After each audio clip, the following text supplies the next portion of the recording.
Well, hello my friends, we meet again. It has been a while. Where should we begin? Now, today we are discussing metal songs which share the same song titles. We'll compare them and then we will see which one reigns supreme. Now, if I forgot your favorite song which shares a title with another song, I just want to say that what have you done for me lately, bro? You never text, you never call, we never hang out anymore.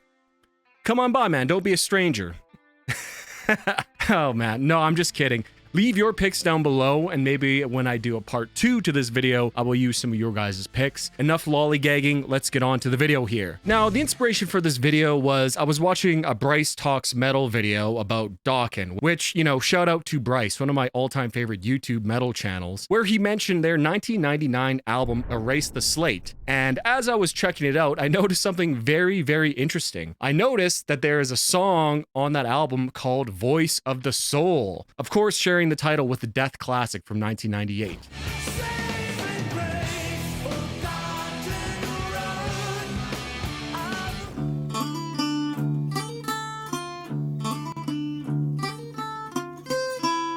Now, I find this to be interesting. Like, you can look past song names and song titles when it's something simple, like one word or a very common phrase, right? But Voice of the Soul, it's not really a common phrase at all. It's not a common idiom. It's not a common saying. You know, it's very profound, of course, right? But regardless, somehow only a year apart, both Death and Dokken found the inspiration to use it as a title. Now, in the case of Death's Voice of the Soul, I will be getting to the song shortly in a deep dive series, so I'm not going to go, you know, too deep into it here, but it's an acoustic instrumental, you know, incredibly beautiful and passionate music, truly fitting of such a profound title. So as I was listening to the Dokken version, you know, I was somewhat skeptical, like how can it ever compare, right? However, you know, I was pleasantly surprised.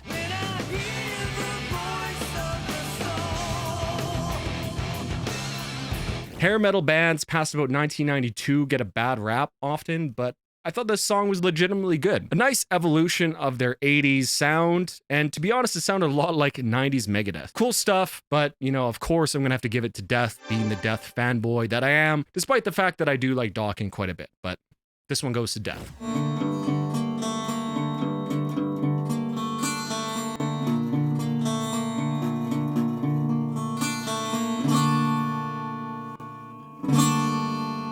Now, speaking of Dokken, this next title is actually used by 3 different bands, and that title is Into the Fire.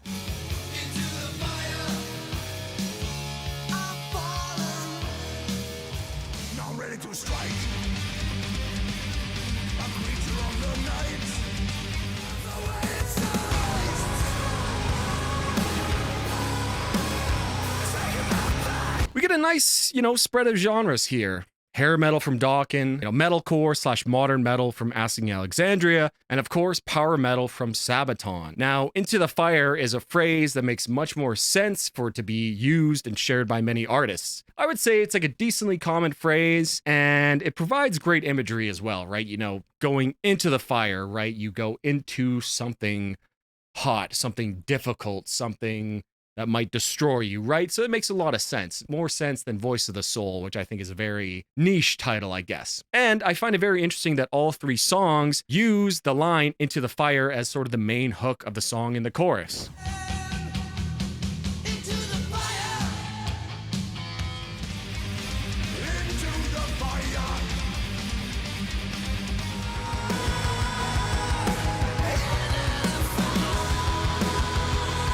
You know, as well as there's a nice spread in years to this as well. 1984 for Dokken, 2005 for Sabaton, and then Asking Alexandria in 2017. I do like the Asking Alexandria song quite a bit, especially the chorus is really great, and the Sabaton song kind of rips, it's pretty good. Not one of my favorite Sabaton songs though, so I'm actually gonna have to give this one to the Dokken classic.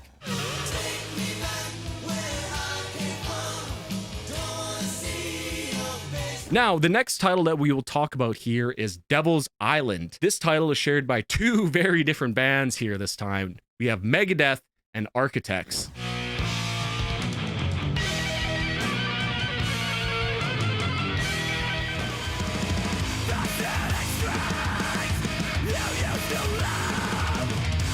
And this is sort of what usually happens, right? You know, the core side of metal until very recently was sort of, you know, secluded off from the rest of metal and sort of just did its own thing. So you actually see a lot of shared titles with metalcore bands and more traditional metal bands, right? It's kind of like two separate worlds. And I guess if you use the same title, it doesn't seem like ripping it off too much, I guess.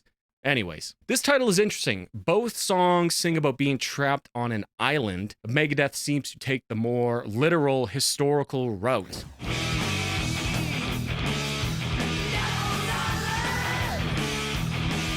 Talking about a prisoner who is awaiting execution on what seems to be that famous French penal colony of Devil's Island. Interestingly enough, the Architects song seems to be about the entire island of Great Britain being essentially a penal colony trapping you inside.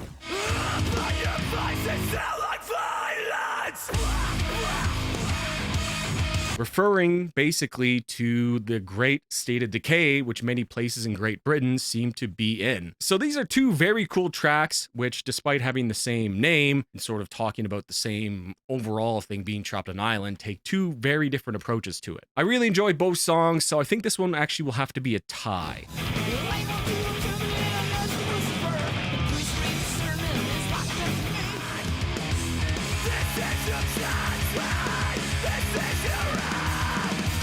Now, Megadeth also shares a song title with a different metalcore band, this time being Parkway Drive, and the song title being Sleepwalker.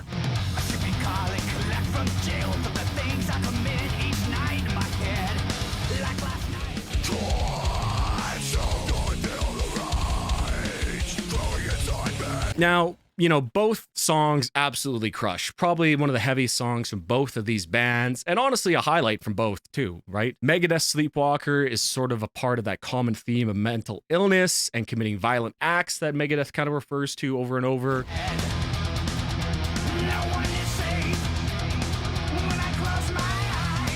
Although this time, instead of being schizophrenic and being, you know, committing the acts yourselves, it's about having these terrible dreams or night terrors about doing all these crazy, heinous acts. Now, the Parkway Drive song off their absolutely fantastic album, Deep Blue,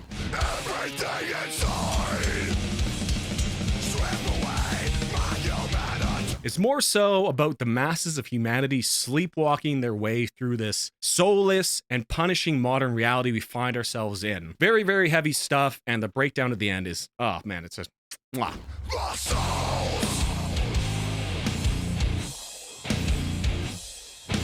You know, I really, really do like the Parkway song, but I think this one has to go to Megadeth. There are other Parkway Drive songs I enjoy more from the same album, so yeah, let's give it to Megadeth.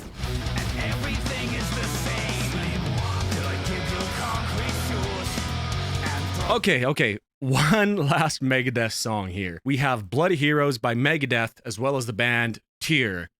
Tyr.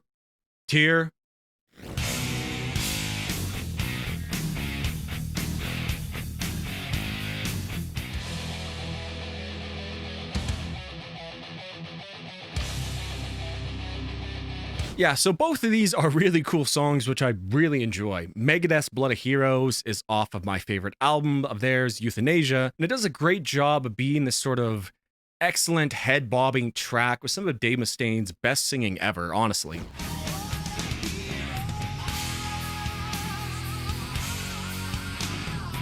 And judging by the lyrics, it seems to be a song about their journey as a band through the ups and through the downs, through all the bloodshed. You know, Blood of Heroes, really great track.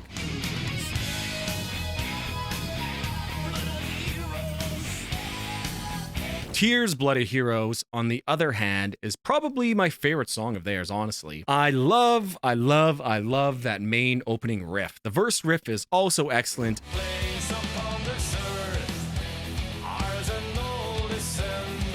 And of course, the majestic singing of frontman Harry Josin. Harry Josin? Sorry for butchering it, my Pharaoh brothers.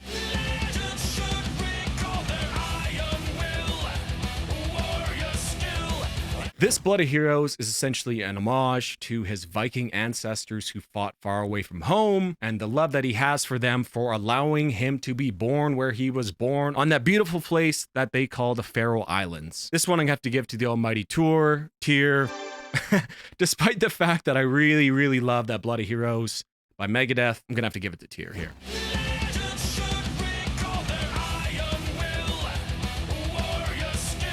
And now, before we move on to the next song, why not hit that subscribe button and leave a like? Helps appease the almighty algorithm, and I will have much more content like this coming up soon. So come join the party. Cheers, boys. All right, I swear to God, no more Megadeth. And up next, we have Holy War by Manowar and Die Hard is Murder.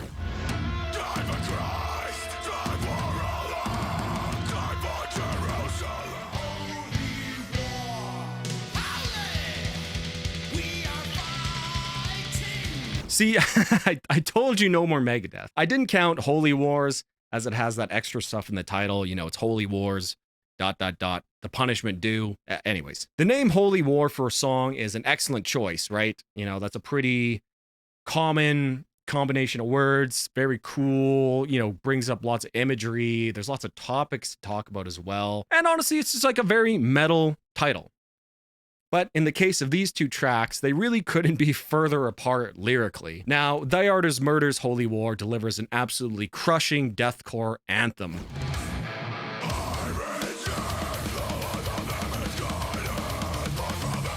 Pulverizing lyrics, absolutely scornful of religion and especially religious wars. I mean, take a look at these lyrics. Quote, I reject the laws of the misguided, false prophets imprison nations, fueling self-annihilation. End quote. Like, heavy shit, man. Like, that song is pretty much as anti-religion and anti-religious wars as you can get. Now, on the other hand, Manowar sings just about how based it would be to participate in a holy war.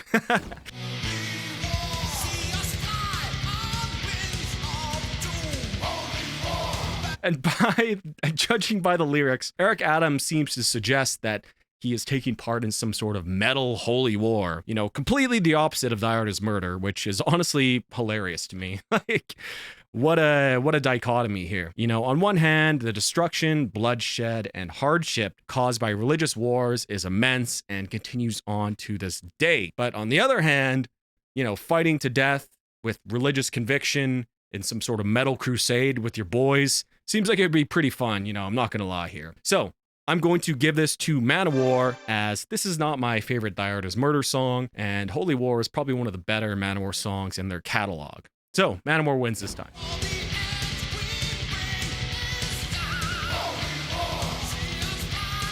Now, next up, we have Silent Scream, which was used by both Slayer and Royal Hunt.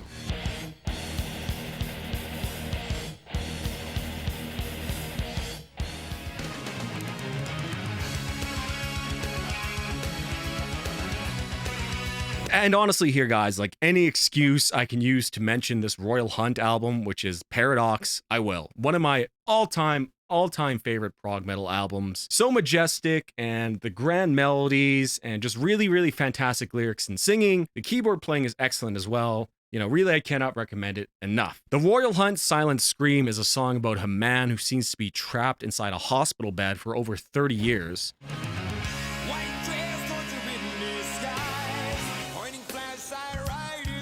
His silent screams go out into the universe wishing that he was dead, but the grand paradox of it all is that he keeps on living despite his crying out to God to end his life, essentially, right? To end his suffering. Quote, I hear the storm outside, first crop just hit the roof. I die to see the rain, but I can't move. If living is my cross, so let me die or crucify me now. But tell me, can you hear my silent scream? End quote.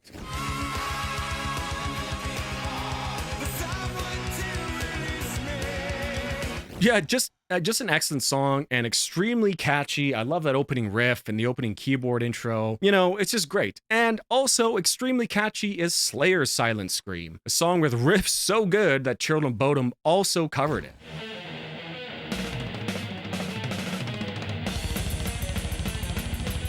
You know, this song is quite obviously a song about abortion, and the silence screams the unborn. Very dark and very, very heavy stuff. Also notable is that both songs also use the line Silent Scream as sort of a main hook. Now, I really do love the Slayer song, and I also really, really love the Royal Hunt song, So I'm going to call it a tie. Like, both songs are absolutely excellent and highlights in both bands' career. But yeah, please check out the Royal Hunt album. I implore you, if there's anything you take away from this video, please just go do that.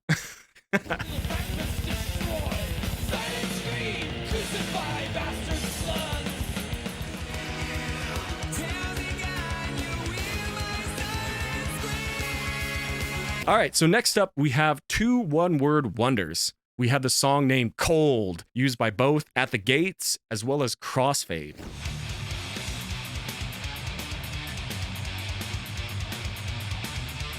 Looking back at me, I see that I never really got it right. Now, I will admit that it is arguable that if Crossfade's Cold is a metal song, but you know, it's pretty heavy and it's played on a 7-string, so I'll allow it.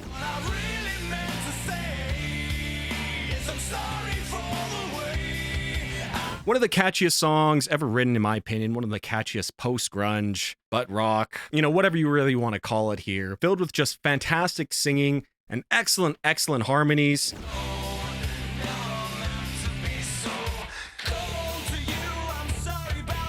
Oh yeah, and that snare sound on that song is just absolutely delectable. One of the best of all time. I just love it. It's like a hook in itself. And not only that, but the chorus hook is absolutely just one of the greatest hooks ever written, in my opinion. You know. Now, Cold by At the Gates is an absolute melodic death metal ripper.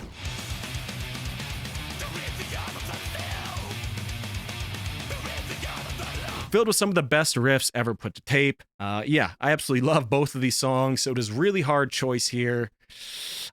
I think I like Crossfade's Cold more as a whole, but man, those riffs on At the Gates. Let's just call it a tie again. I know it's a cop-out, but what can you do? It's my video. Make your own.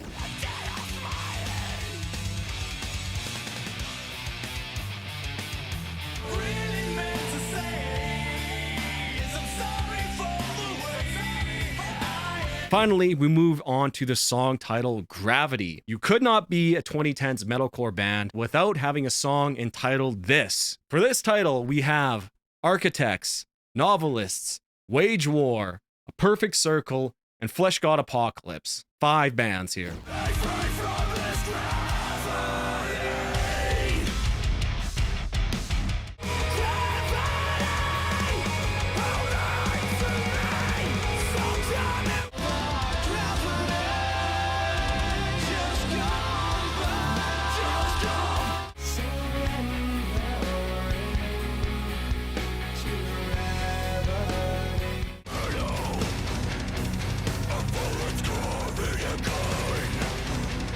And, you know, I mean, where do you even start with these 5 songs? Which I'm also sure there's tons of other ones that I missed here. You know, there's a lot of metaphors that have to do with gravity, you know, being pulled back down to earth, sort of in like a reality check way. It's a pretty common and relatable theme. So it's no surprise that Gravity gets 5 bands to use the same title. And this isn't even counting all the bands that have used Gravity in the choruses, which there are even more countless ones, right? So now I leave it to you, dear viewer. Which is the best Gravity? Who pulled us down to earth the best? And while you're at it, why not leave a comment with some of your favorite songs, which share a song title with another one? Now, I've been Varvis. Cheers, you guys.